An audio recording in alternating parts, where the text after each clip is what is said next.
Hello, internet friends. Wow. Wow. This year, man, oh man. Here's the thing. I don't even need to sugarcoat this because we all went through 2020 together. We all experienced some of the craziest shit possible. That's not true. There's so many other things that could be crazier, but let's not jinx it. 2020, man, what a weird year. I really debated with myself if I even wanted to make this video because let's be real, like 80% of this year I wasn't even out thrifting. I didn't even get to experience the thrift stores. Rather than talk about all the negatives, because obviously we're still experiencing the negatives together, I do want to say some of the exciting parts of this year. Obviously, I moved into my new place, which I am so incredibly thankful for. I personally feel like I have upgraded my photography. I feel like I spent the year learning new things and just trying to grow and expand in photography and videography. And I also feel like I kind of upped my game when it came to thrifting and vintage hunting. It was kind of interesting. I was reflecting back on the beginning of the year and I had to go through and watch some of my old videos and like try and collect content and also just cross-reference like some of the stuff that I thrifted to make sure I did indeed thrift that in 2020 because it's been a long year and I have completely forgotten most of it. I do have to admit this video was kind of hard to figure out how to make because I think there's different elements to my thrifting adventures. I sell vintage clothes for a living, so I wanted to capture the vintage clothes that I've collected over 2020 and a lot of it is sold, so I had to go like back through my archives. And then I also wanted to split this up into another part and share some of the thrift finds that I've decided to keep for myself. Okay, so 2020, let's talk about what I found over the course of this year. What I thrifted in the stores, what I thrifted online, because yes, I did have to get creative, and what I sold and what I kept for myself. So let's get started. Let's start first with the items that I sold over 2020. Okay, first off, I think this was part of one of the first videos that I did in 2020, which is so weird. It's so weird to look back on those videos and be like, wow, nobody's wearing a mask. Oh my gosh, you're so close to that person. Yeah, it's just weird. This 1970s showstopper of a number, it was definitely a holiday season dress. So I do find it interesting that it sold right before the holidays of this year. But I did find this at the very beginning of 2020 and man, oh man, was it a good dress. I loved the pattern on it, I loved the print, and I definitely had a lot of fun photographing it. Another weird part is just looking back at some of the photos that I took at the very beginning of the year and how much my photography style has changed. But yeah, this beauty. It was like 1960s, 1970s-ish, but the sleeves on it, the lurex metallic detail, everything about it was just absolutely stunning. And then next up, I found this in the like dead center of 2020, I feel like. Little trade secret here for you guys. I wasn't sure if I wanted to share this, but I did do a lot of sourcing on ThredUp during the middle of the year. And I'm still sort of kind of using ThredUp as a sourcing opportunity. But yeah, the assorted brands, you know, it's a really good place to look. If you know vintage, if you truly know how vintage is made and just what identifiers to look for, the assorted brands category, you can find a lot of good stuff. This specific jacket I did source on ThredUp, but this was worn by Alicia Keys at one point in her career. But I saw it and the print alone on it was what sold me. I was like, that is a fantastic jacket. There's just so much going on this jacket. And yeah, I just love the style. I love the cut of it. It had kind of a cropped finish, the sleeves on it, just yeah, the whole structure, the whole vibe to it. But once I got it, I looked it up and I did some more research on it. And yeah, it turned out Alicia Keys wore it. So I was like, bada bing, bada boom. Okay, next up, this one I found again at the very beginning of the year, and I knew I had something, but I wasn't quite sure what it was because the tag was removed. And I was like, I knew it was vintage. It had like a rolled hem on it. So it was silk, and rolled hems just automatically means that it was probably either handmade or the silk itself was like really delicate. Got it home and there was an RN number still attached to it. So I was able to look that up and it turned out to be Miss O Oscar de la Renta, which is a common label from like the 60s and 70s for Oscar de la Renta. So, and the fact that it was a two-piece set, I was just like, wow, this was That was a good one. Okay, next up, this one had so much excitement around it, and I feel like you're placed into one of two categories. Either you think this thing is hideous,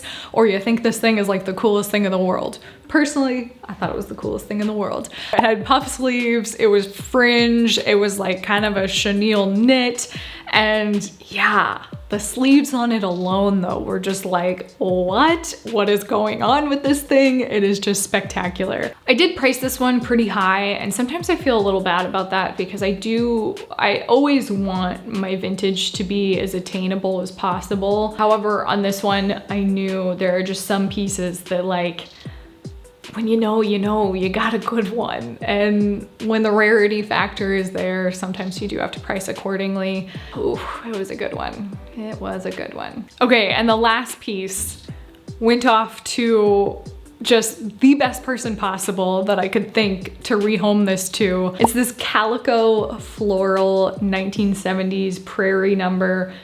Absolutely adorable, loved the print on it, was so excited to find it. It came with the matching belt and everything. Just a beautiful, stunning showstopper piece. And this beauty went off to Neutral Nirvana, who is also a vintage seller. I absolutely love it when items like this go to people who do similar things to me, just because it's like, you just know. You know this is going to someone who is going to truly, truly appreciate it.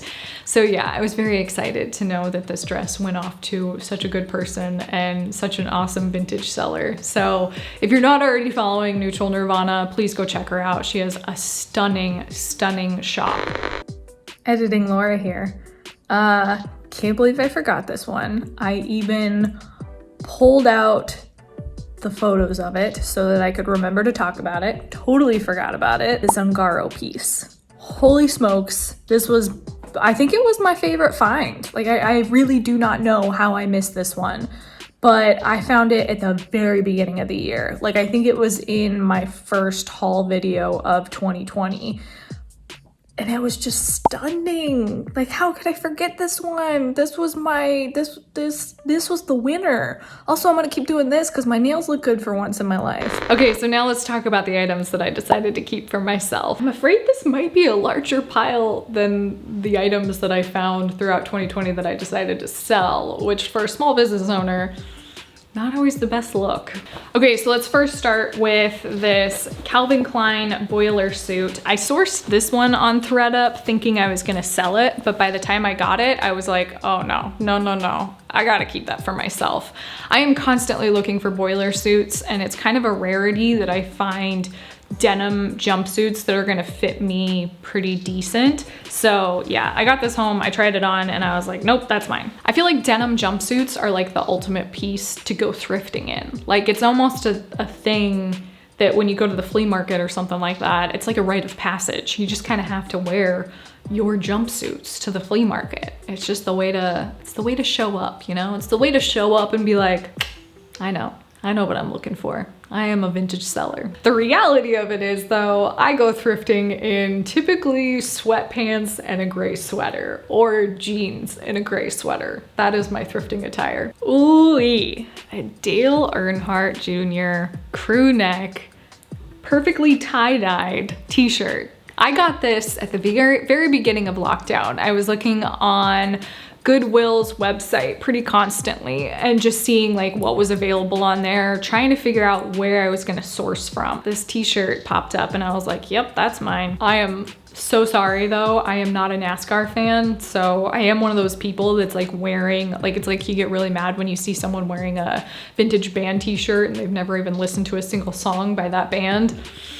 Sorry guys, that's, you know. Okay, this one I thought for sure I was gonna sell, but then I got it home and I tried it on and I was like, gosh darn it.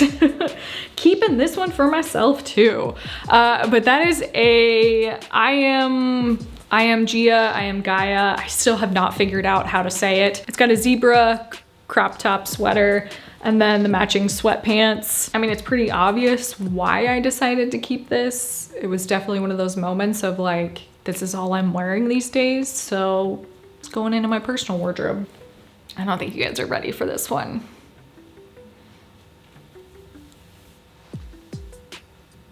What? I found this, I think, shortly after I went back to going to the bins pretty consistently. And this just like, you know how you need that one piece to kind of like reinvigorate yourself and just make you feel confident about what you're getting? This was that item. I was like, okay, I can do this. We're back in the game. We're back at it. But yeah, this Gucci t-shirt, it's still available on the website. It is a men's, what is it, an extra large? Yeah, it's a men's large. So it's very big on me, but it was definitely one of those pieces that I was like, yeah, I'm keeping that. It does have some flaws on it too, so I don't feel so bad about keeping it. Like, it's not in the best condition, but Gucci, man. Can't complain about that one. You guys notice I keep more modern stuff for myself and I sell the vintage. I don't know when that shifted. It used to be the direct opposite. I used to have way more vintage in my closet.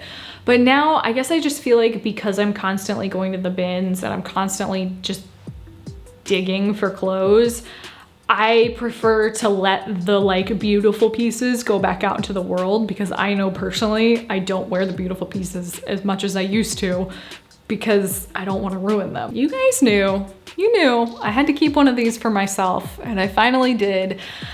This beige knit side effects cardigan found its way into my closet. I could not say no to this piece for obvious reasons, and if you've seen any of my previous videos, you know exactly why, but I'm obsessed with the sleeves. I'm obsessed with the knitting on these, and I pretty much wear this all the time. I wear it as a robe. I wear it as like a duster to just go run errands and stuff like that. It's like my security blanket now these days.